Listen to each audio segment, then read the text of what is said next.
Hey guys, नमस्कार, प्रणाम, आदाब, सत श्री अकाल, वालेकुम अस्सलाम। मैं नंद किशोर कुमार स्वागत करता हूँ आपके अपने प्यारे YouTube channel Nand Kishore academy पर। तो गाइस, आज के क्लास स्टार्ट करने से पहले सबको थैंक यू सो मच।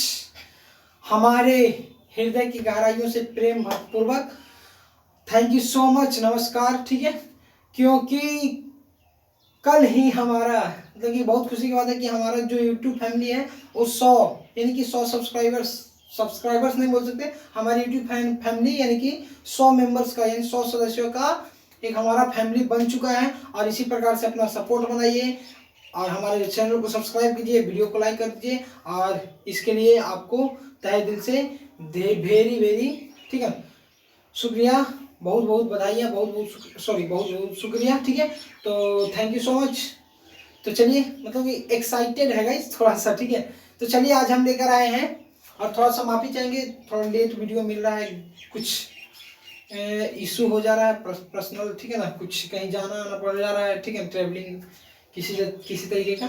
तो चलिए देखिए, उसने कहा था आज कक्षा ट्वेल्थ का बहुत दिन से वीडियो नहीं आ रहा है। आप लोग सोच रहे हैं सर एक चैप्टर पढ़ा है उसके बाद सो गए कहाँ, मतलब कि ठीक है। तो यानी कि उसने कहा था, यानी कि ये क्या है, कक्षा ट्वेल्थ का दूसरा, हिंदी का दूसरा चैप्टर उसने कहा था, यानी कि सेकेंड चैप्टर है। ठीक है ना, उसका यानी कि उसने कहा था कि लेखक कौन है, श्री चंद्रधर शर्मा गुलेरी जी। और यह विधा की दृष्टि से क्या है, कहानी है। ये क्या है, कहानी है। ठीक है ना, यानी कि उसने कहा था क्या है, तो कहानी है, जिसके लेखक कौन है, श्री चंद्रधर शर्मा गुलेरी जी। और ये कहानी आपको बहुत मजा आने वाला है पढ़ने में, क्या मजेदार कहानी। ठीक है ना, सुन के आत्मविभोर आनंद मग्न हो उठेंगे। ठीक है ना, तो चलिए देखिए, सबसे पहले देखते हैं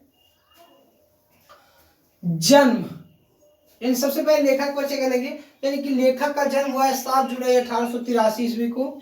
उसके बाद निधन यानी कि मृत्यु 12 सितंबर 1922 ईस्वी को। ठीक है, यानी कि जन्म 7 जुलाई 1883 ईस्वी, निधन 12 सितंबर 1922 ईस्वी को हुआ। अब देखिए जन्म स्थान, तो जन्म स्थान जयपुर राजस्थान में हुआ है। कहाँ हुआ है, तो जयपुर राजस्थान में, राजस्थान। ठीक है, अब देखिए मूल निवास यानी कि जहां रहते थे, ठीक है ना, चंद्रधर शर्मा गुलेरी जी। तो यानी कि गुलेर नामक ग्राम, गुलेर क्या है, इनके गांव का नाम है जहां रहते थे, जिला कांगड़ा, हिमाचल प्रदेश, यानी कि हिमाचल प्रदेश राज्य के कांगड़ा जिला के गुलेर नामक गांव में रहते थे। कौन, श्री चंद्रधर शर्मा गुलेरी जी हमारे। ठीक है, अब देखिए महान कहानीकार। अब देखिए पिताजी का नाम, यानी कि चंद्रधर शर्मा गुलेरी जी के पिताजी का नाम है पंडित शिवाराम। और उसके बाद शिक्षा कहाँ से हुई, तो शिक्षा क्या क्या किए, और पूरा ऑब्जेक्टिव में आ जाएगा। ठीक है ना, ऑब्जेक्टिव जो करवाएंगे। लेकिन मैट्रिक किए 1901 में, इंटरमीडिएट 1903 में, तथा बीए किया। ठीक है ना, यानी कि बीए तक की इन्होंने पढ़ाई किया। अब देखिए इनकी रचनाएं क्या है, तो रचनाएं में क्या है, कहानी है, निबंध भी है। तो कहानी कौन कौन है, तो जिस सुखमय जीवन है जो 1911 ईस्वी में प्रकाशित हुआ, बुद्धू का कांटा है जो भी 1911 ईस्वी में लिखा गया, और उसके बाद तथा उसने कहा था जो कि 1915 ईस्वी में, जो कि सबसे मजेदार कहानी है श्री चंद्रधर शर्मा गुलेरी जी का, जो कि हम लोग इस चैप्टर में पढ़ने वाले हैं। चलिए अब इनके बाद निबंध आए हैं। कौन है, निबंध है। तो निबंध कौन है, तो निबंध कौन कौन है, तो कछुआ धर्म क्या है, एक निबंध है। मारेसी मोही भी क्या है, एक निबंध है। अब देखिए मारेसी मोही कुठाओ, उसके बाद पुरानी हिंदी भी क्या है, एक निबंध है। भारतवर्ष भी क्या है, एक निबंध है। उसके बाद डिंगल क्या है, एक निबंध है। संस्कृत की टिप्पणी भी क्या है, निबंध है। देवानाम प्रिय भी क्या है, एक निबंध है, और आदि। उसके बाद अंग्रेजी निबंध में भी, ठीक है। तो अंग्रेजी निबंध में ए पोएम बाय भास यानी कि इनके द्वारा लिखा गया एक अंग्रेजी निबंध है। एक कमेंट्री ऑन बादशांश भी क्या है, एक निबंध ही है। क्या है, हिंदी निबंध है। उसके बाद देखेंगे एक काम सूत्र भी उसमें है, दी लिटरेरी क्रिटिसिज्म यानी कि दी लिटरेरी क्रिटिसिज्म भी क्या है, या एक अंग्रेजी निबंध है। तो चलिए लेखक परिचय कर लेते हैं किताब से लाइन बाय लाइन। उसके बाद अगले पार्ट में आएगा पूरा लाइन बाय लाइन एक्सप्लेनेशन पूरा चैप्टर का। उसके बाद चलिए शुरू करते हैं। तो देखिए आते हैं हमारे साथ, सभी लोग क्या करेंगे, किताब खोलकर बैठेंगे। देखिए हमारे पास एक किताब है दिगंत भाग 2 जो कक्षा 12 का है। चलिए आते हैं। सबसे पहले देखिए चंद्रधर शर्मा गुलेरी जी हैं, ठीक है, जो उसने कहा था कि लेखक है। अब देखिए आप लोग को जन्म मृत्यु सारा बता दिए। अब देखिए सबसे पहले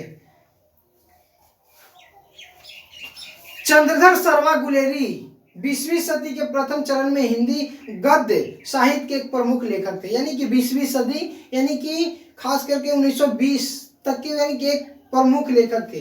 वे अपने समय में हिंदी संस्कृत अंग्रेजी आदि भाषाओं के प्रकांड विद्वान थे। अपने समय में हिंदी संस्कृत और अंग्रेजी भाषाओं के क्या थे? प्रकांड विद्वान थे, यानी बहुत बड़ा विद्वान ज्ञाता जिसको बोल सकते हैं। प्राकृत अपभ्रंश आदि भाषाओं में उनकी गहरी गति थी, यानी कि प्राकृतिक भाषाओं में उनकी गहरी गति थी। पुरातत्व, इतिहास, भाषा शास्त्र आदि विषयों का उनका ज्ञान अपने समय में अद्यतन और तलस्पर्शी माना जाता था, यानी कि उनको उस जमाने के सबसे ज्यादा ज्ञाता व्यक्ति माना जाता था। ठीक है। साहित्य के अतिरिक्त अपनी अभिरुचि के अन्य विषयों पर उन्होंने हिंदी में निबंध, लेख, टिप्पणियां बराबर लिखी। उन्होंने क्या लिखे?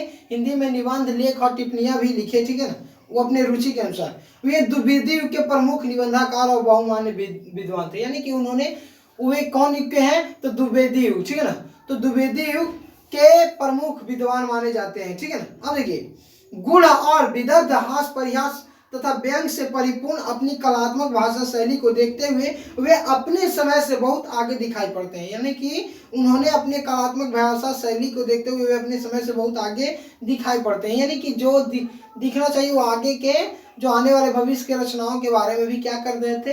अपने निबंध में, अपने लेखनी में, अपने कहानी में लिख रहे थे। अब देखिए वस्तुतः वे अपने युग के अत्यंत प्रभावशाली और समर्थक लेखक थे। वे अपने युग के अत्यंत काफी गहरा छाप छोड़ा अपने जमाने के जिसे सबसे फेमस। ठीक है। गुलेरी जी ने कुल 3 ही कहानियां लिखी हैं। गुलेरी जी ने टोटल कितनी कहानियां? 3 कहानियां ही लिखी हैं। देखिए और कहीं उन्हीं के बल पर कहानीकार के रूप में हिंदी में अमर हो गए। उन्होंने तीन ही कहानियां लिखी और 3 ही कहानियां में हिंदी में अमर हो गए। उन्होंने 3 ही कहानियां के बल पर, तीनों कहानियां इतना मजेदार है। ठीक है ना। अब देखिए उनकी कहानियां विषय वस्तु, भाषा शैली और शिल्प के कारण अनेक अपने समय से बहुत आगे की रचनाएं प्रतीत होती है, यानी कि उनके द्वारा जो लिखा गया कहानी होता है वो अपने समय से, यानी कि उस समय से नहीं आगे, यानी कि भविष्य में होने वाले घटनाओं को भी क्या करता है?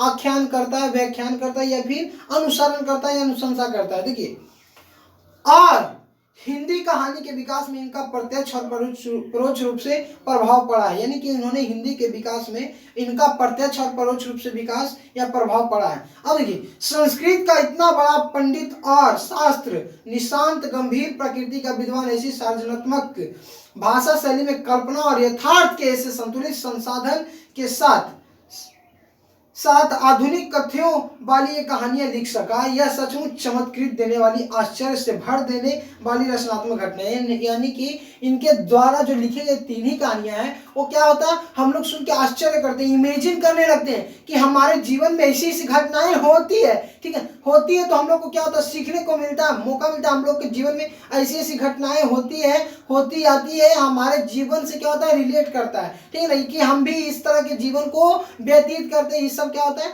हमारे जीवन में? इसी को क्या किए गुलेरी जी ने, यानी चंद्रधर शर्मा गुलेरी जी ने क्या किया है? उसको पेपर और पेन से अपने, ठीक है ना, यानी कि भविष्य में होने वाले घटनाओं को या फिर जो समाज में हो रहे घटनाओं को क्या किया है? पूर्ण रूप से लिखने का काम किया है। अब देखिए ये कहानियां अपनी भाषा शैली और शिल्प समाज को इतना ही तरोताजा और रचनात्मक कौतुक सरीखी प्रतीत होती है।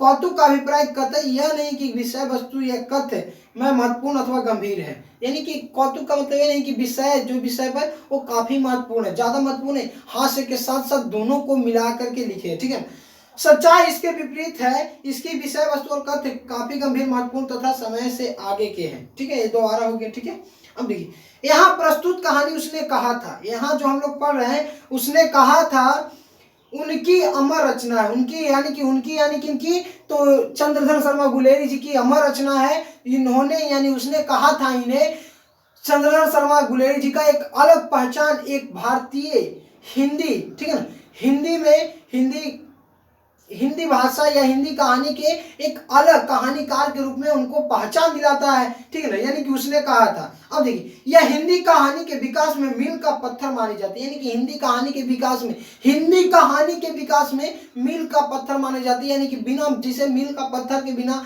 आटा नहीं पिसा सकता, गेहूं नहीं पिसा सकता, उसी प्रकार से इनके कहानी सुन सुन के और कवियों ने कहानी ऐसा लिखने का प्रयास किया। देखिए, एक एक काल जयी रचना, एक एक काल यानी कि काल के आधार पर, समय के आधार पर आधारित रचना है। प्रसिद्ध फिल्मकार बिमल राय ने इस कहानी पर फिल्म भी बनाई है। यानी कि प्रसिद्ध फिल्मकार यानी कि जो डायरेक्टर जिसको बोलते हैं, ठीक है ना, यानी कि निर्देशक, ठीक है ना। तो यानी कि प्रसिद्ध फिल्मकार इस कहानी पर क्या कही है, यानी कि उसने कहा था पर एक फिल्म भी बनाई थी और इसके अनेक नाट्य रूपांतरण हो चुका है और इसके अनेक नाट्य यानी कि अनेक प्रकार से नाटक इसके ऊपर खेला जा चुका है। शुभ प्रेम की आध्यात्मिक अनुभूति और उसकी स्वाभाविक उत्सर्ग अभिव्यक्ति इस कहानी का कथ है। यानी कि उसके जो अनुभूति होता है, इस कहानी को पढ़ने के बाद आपको जो अनुभूति, एहसास, आप में जो प्रेम की भावना, आप में जो देश के प्रति लड़ने की जोश, उत्कृष्ट ये भावना जो आप में जगेगी, वो ये कहानी से सीख सकते हैं। देखिए, शुद्ध प्रेम की आध्यात्मिक अनुभूति और उसके स्वाभाविक उत्सर्ग में अभिव्यक्ति का इस कहानी का कथ है। कहानी अमृतसर के भीड़ भरे बाजार में शुरू होती है। अमृतसर, कहानी कहाँ शुरू होती है? अमृतसर पंजाब के भरे भीड़ बाजार में शुरू होती है, जहां 12 वर्ष का एक लड़का, जिसका नाम क्या है? लहना सिंह। 12 वर्ष का, कितना वर्ष का है? 12 वर्ष का लड़का एक लहना सिंह 8 वर्ष की एक लड़की को तांगे के नीचे आने से बचाता है। यानी कि तांगे जो टमटम होता है उसके नीचे से मतलब कि जा रहे थे तो उसको पकड़ के खींच लेता है, ठीक है ना, इसे कर खींच लेता है, उसको बचा के अलगे बैठा देता है या अलगे कर देता है। देखिए, आने से बचाता है। लड़का लड़की को यह पूछते हुए छेड़ता है, यानी कि उसको बार बार तंग करता है, परेशान करता है। छोटा बच्चा में शरारती जिसको बोलते हैं, तो शरारत करता है। तेरी कुड़माई हो गई, यानी कि तेरी सगाई या मंगनी हो गई, मंगनी, ठीक है ना, जिसको हम लोग आजकल रिंग सेरेमनी बोलते हैं, ठीक है ना, अंगूठी पहनावी वाला, ठीक है ना, अंगूठी, समझ रहे ना। तो यानी कि रिंग सेरेमनी या सगाई होता है, तो उसी को यानी कि कौन, तो लहना सिंह जो 12 वर्ष का लड़का है और लड़की जो जिसको तांगे के नीचे आने से बचाया था, जो 8 वर्ष की है, उसको क्या करता है? बचाया है और उसको बार बार कुछ करता है, छेड़ता है, तंग करता है। तेरी कुड़माई हो गई, ठीक है ना। बेचारा सोच रहा है कि अगर रास्ता साफ तो हम भी अपना लाइन लेंथ पास करेंगे, ठीक है ना। अब देखिए, लड़की धत कहकर भाग जाती है। धत मतलब शर्मा कर, कमची बोलते हो इस तरह का, ठीक है ना, धत, ठीक है, जैसे उस सब का एक अलग, ठीक है, अदा, ठीक है, अदा जिससे धत निकल जाती है, ठीक है। तो देखिए, धत कहकर भाग जाती है। एक दिन वह धत कहकर भागने की बजाय कहती है, हाँ कल हो गई, हाँ कल हो गई। देखते नहीं है रेशम के फूलों वाला सालू, यानी कि देखते नहीं, जो हम जो ओढ़नी ओढ़े हुए हैं या जो हम चुंदरी लिए हुए, वो क्या देख नहीं रहे? रेशम का जो बूटों वाला या फूलों वाला जो सालू है, ये हम मतलब कि इस ये उसका प्रतीक है कि हम हमारे क्या हो गई है? मगनी हो गई है, सगाई हो गई है। अब देखिए, लहना सिंह हतप्रद रह जाता है, बेचारा एकदम आश्चर्य, दिल में प्यार का दीपक जला, दीपक बुझा के चली गई, यहाँ पे ये दिक्कत हो रहा है, ठीक है ना। आप देखिए, तो इसके बाद लहना सिंह से भेंट प्रेम प्रथम विश्व युद्ध यानी कि मोर्चे पर होती है और उसके बाद सीधे प्रथम विश्व युद्ध के मोर्चे पर लहना सिंह से वही लड़की से होती है जो धत कहकर भाग जाती, तेरी कुमाई होगी, है तांगे के नीचे आने से लहना सिंह ने बचाया था, ठीक है। मोर्चे पर होती है। वह याद करता है कि छुट्टी के बाद घर से लाम पर जाते समय वह सूबेदार हजारा सिंह के घर गया था। उसे याद आता है कि जब घर से जाते छुट्टी के वक्त लाम पर जो ड्यूटी पे जा रहा था, तो सूबेदार हजारा सिंह के घर गया था, ठीक है। वहां सूबेदारी ने उसे एकांत में बुलाकर कहा था कि मेरे पति और बेटे बोधे का ख्याल रखना। यानी कि वह सूबेदारनी जो वही 8 वर्ष की लड़की, उसी को सूबेदारनी से इंडिकेट कर रहा है, जो हजारा सिंह की पत्नी होती है। आगे चलेंगे कहानी में, ये तो लेखक परिचय। यानी कि सूबेदारनी छीन जाती है और उसको एकांत में बुलाती है, कहती है कि मेरे पति और बेटे का ख्याल रखना, ठीक है ना। अब देखिए, यह सूबेदारनी बचपन में अमृतसर में मिली वही लड़की थी जो बचपन में मिली थी। देखिए बचपन में मिली वही लड़की थी। सूबेदारनी कौन थी? जो बचपन में मिली वही लड़की थी, ठीक है ना। कौन? जिसको तांगे के नीचे आने से बचाता है या फिर जिसको कहता है तेरी कुड़माई हो गई छेड़ता है, वही लड़की सूबेदारनी है यहाँ पे। अब देखेंगे लाना सिंह सूबेदारनी के प्यार की उसी किरण को दुनिया से बचाकर अपने हृदय में संजोए रहा और युद्ध में अपने प्राणों की बलि देकर भी हजारा सिंह और बोधा की रक्षा किया। और इस कहानी में क्या करता है कि लाना सिंह ने अपने मतलब कि उस जो बचपन में एक प्यार था जो उस लड़की से जो बड़ी होकर सूबेदारनी बनी, उसने बोला कि हाँ मेरे पति और बेटे के प्राण की रक्षा करना। उसमें क्या किया लाना सिंह ने? उसके जो बातों को अपने दिल में बसाए रखा और उसके बाद उसी को याद करके उसके बेटे और उसके पति यानी कि हजारा सिंह और बेटा बोधा सिंह को कुछ नहीं होने देता। कौन? और लाना सिंह अपने आप को वीर गति की प्राप्ति कर लेता, ठीक है। अब देखिए कहानी की घटनाओं में स्वाभाविक नाटकीयता है जो मन पर अपने उत्कर्ष की ओर संचरण करती हुई गतिशीलता के कारण जबरदस्त असर डालती है। यानी कि एक प्रेम के प्रति क्या होता है, एक त्याग, उसके प्रति क्या करता है, जबरदस्त आशा डालता है। एक देश के प्रति, एक प्रेम के प्रति, ठीक है, किसी के विश्वास के प्रति क्या होता है, एक जबरदस्त, ठीक है, हमारे उम्मीद का किरण भरता, हमें जोश जगाता, उत्साह भर देता, ठीक है। अब देखिए इस तरह प्रभान्विति जो कहानी का प्राण मानी जाती है उसका अद्भुत रचाव है। वातावरण की सृष्टि करने में लेखक को अपूर्व सफलता प्राप्त हुई। यानी कि इस पर लेखक को बहुत सारे सफलताएं मिली। उसने कहा था इतना चर्चित कहानी हुआ कि देश का हर नागरिक, उसने कहा था सुन के, अगर वो रोना जिसको दिल से करुणा भरी, ठीक है ना, उसके बाद जो प्रेम का क्या अर्थ होता है, अगर वो नहीं समझा तो इस कहानी का पढ़ना व्यर्थ है, ठीक है। अब देखेंगे आरंभ से ही एक कुतूहल पाठक जो अपने प्रभाव में बांध देता है और कहानी को उत्कर्ष बिंदु पर पहुंचाकर ही विराम लेता है। यानी कि वैसे सोच, यानी कि जो लेखक का वह सोच है जिसके आरंभ में सुनने में मजेदार एकदम चटपटा सा लगता है, यानी कि एकदम सुन के कोई बीच में छोड़ने का, जिसको अगर शुरू में सुन लिया तो बीच में छोड़ना सहज नहीं होता, लगता है कि सुन ही लेते तब, ठीक है ना, सुन ले पूरा उसके बाद उठेंगे।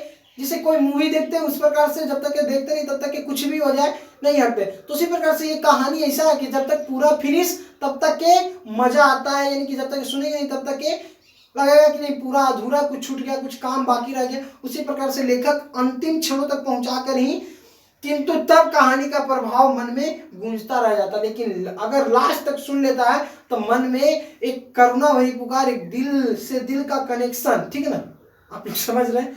अब एक प्रेम, ठीक है ना, एक प्रेम क्या होता है, प्रेम पर बलिदान या प्रेम पर त्याग क्या होता है, इस पे क्या होगा इन्होंने लेखक ने शुरू से लेकर के अंत तक उतारा है।